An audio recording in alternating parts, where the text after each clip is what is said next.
ஸ்ரீமதி ராமானுஜாய நமஹ.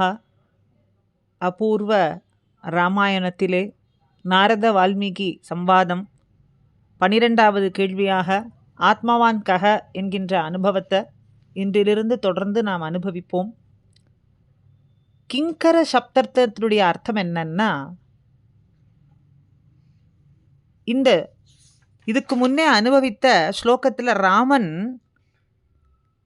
விஸ்வாமித்ர முனிவரிடத்துல இமௌஸ்ம முனிச்சார்தூல கிங்கரௌ சமுபஸ்திதோ ஆக்ஞாபய எதேஷ்டம் வை சாசனம் கரவாவ கிம்னு சொல்றார்.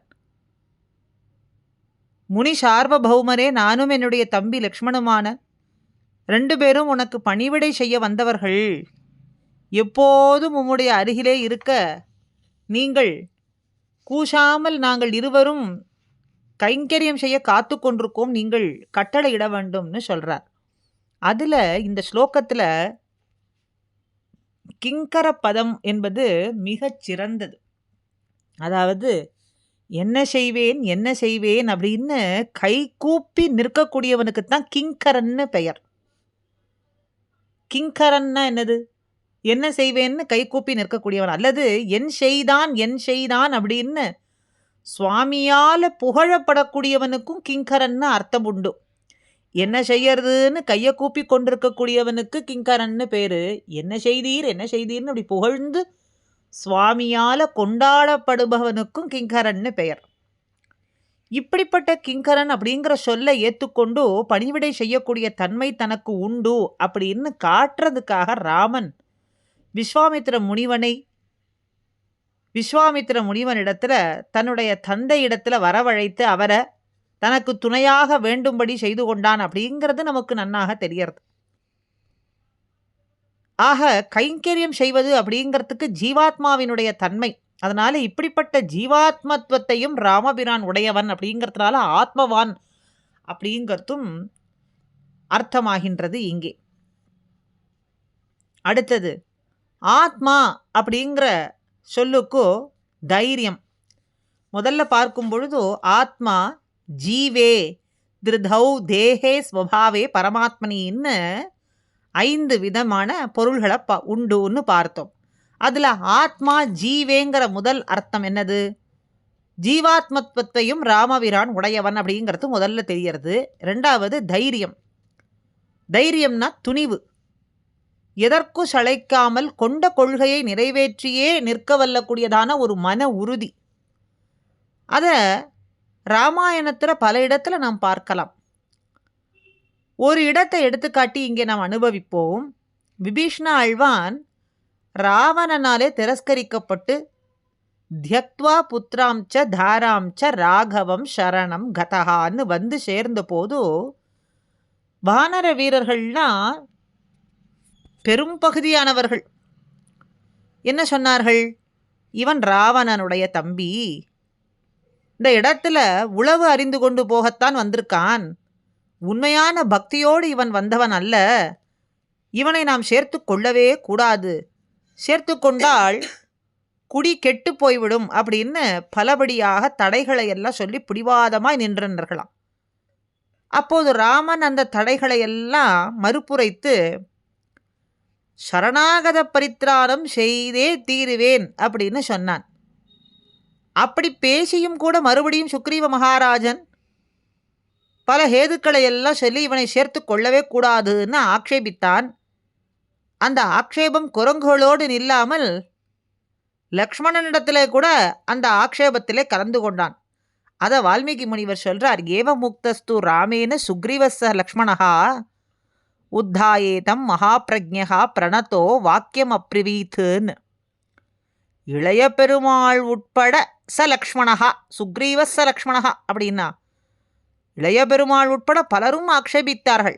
பெருமாள் தாம் பக்த பராதீனன் அப்படிங்கிறதுனால அவர்களை அனுவர்த்திக்க வேண்டி இருக்க செய்தையும் கூட தன்னுடைய மன உறுதியிலே நின்று அவர் எள்ளளவும் கூட தளர்ந்து போகவே இல்லை.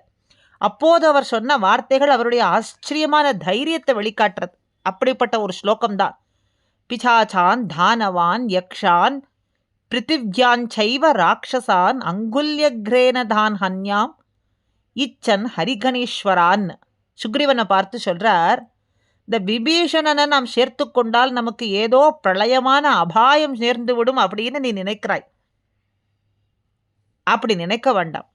ஏன்னா இந்த ஒரு ராட்சசன் கிடையாது, இந்த பூமியில் உள்ள முழுவதுமான சகல ராட்சசர்களும் ஒன்று கூடி மற்ற பிசாச தானவ யக்ஷதாதிகள்லாம் துணை கூட்டி கொண்டு வந்தாலும் கூட அந்த அசுரராட்சர பூண்டுகள் அனைத்தையும் ஒன்று சேர்த்து எதிர்த்து வந்தாலும் கூட எனக்கு வில் வேண்டாம், அம்பு வேண்டாம், கையும் வேண்டாம், ஒரு சுண்டு விரல் நுனியினால் அந்த சத்ரு வர்க்கம் அனைத்தையும் அவலீலையாக கொன்று தொலைப்பேன் அப்படின்னு சொல்றான். பிசாச்சான், தானவான், யக்ஷான், பிருத்திவியாஞ்சைவ ராட்சசான், பிருத்திவியில் இருக்கக்கூடிய அத்தனை ராட்சசர்கள் வந்தாலும் கூட அங்குல்ய கிரேன சுண்டு விரல் நுனியாலேயே தொலைத்து விடுவேன் அப்படின்னு.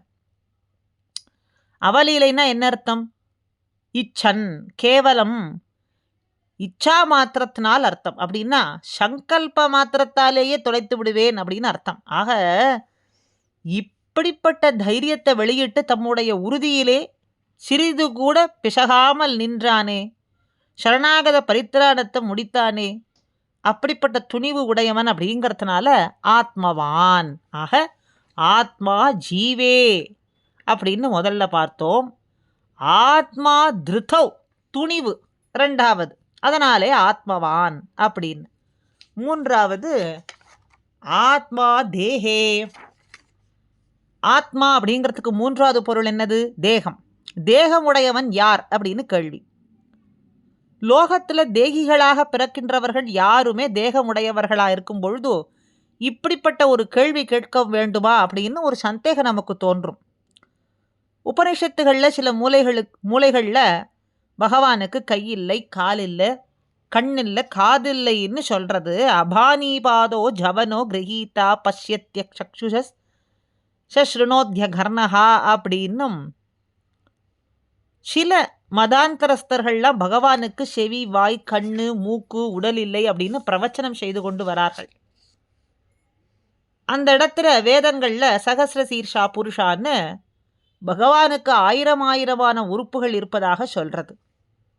உறுப்புகள் இல்லைன்னு ஒரு புறம் சொல்கிறது, ஆயிரக்கணக்கான உறுப்புகள் உள்ளனன்னு மற்றொரு புறம் சொல்றதா இருந்தா இது முரணா இருக்கே. யதார்த்தவாதியான வேதம் இப்படி முரணாக பேசலாமா? பகவானுக்கு தேகம் உண்டா இல்லையா? உண்டானால் உண்டு அப்படின்னு சொல்றதும் இல்லையானால் இல்லை என்று சொல்வது ரெண்டு விதமாக பிசிறி சொன்னால் இது பொருத்தமா இருக்காது அப்படின்னு சாமானியர்களுக்கு ஒரு சிந்தனை தோன்றும். ஆனா இந்த உண்மை என்னன்னு சொன்னா, நம்போல்வர்கள் பெற்றிருக்கக்கூடிய பெறுகின்ற தேகங்களானவை கர்மமடியாகாது.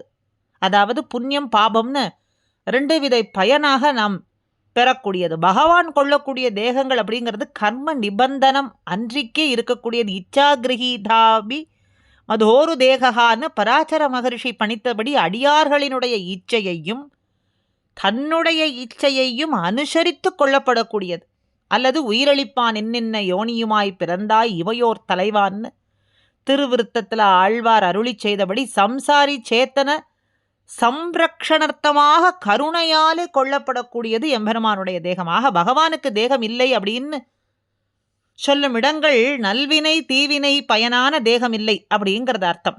பகவானுக்கு தேகம் உண்டுன்னு சொல்ற இடங்கள்லாம் கருணையடியாக அப்ராக்கிருத தேகம் உண்டு அப்படின்னு அர்த்தம். ஆக தேகம் இல்லைன்னு சொன்னா கர்மமடியான தேகம் இல்லைன்னு அர்த்தத்தை எடுத்துக்கொள்ளணும்.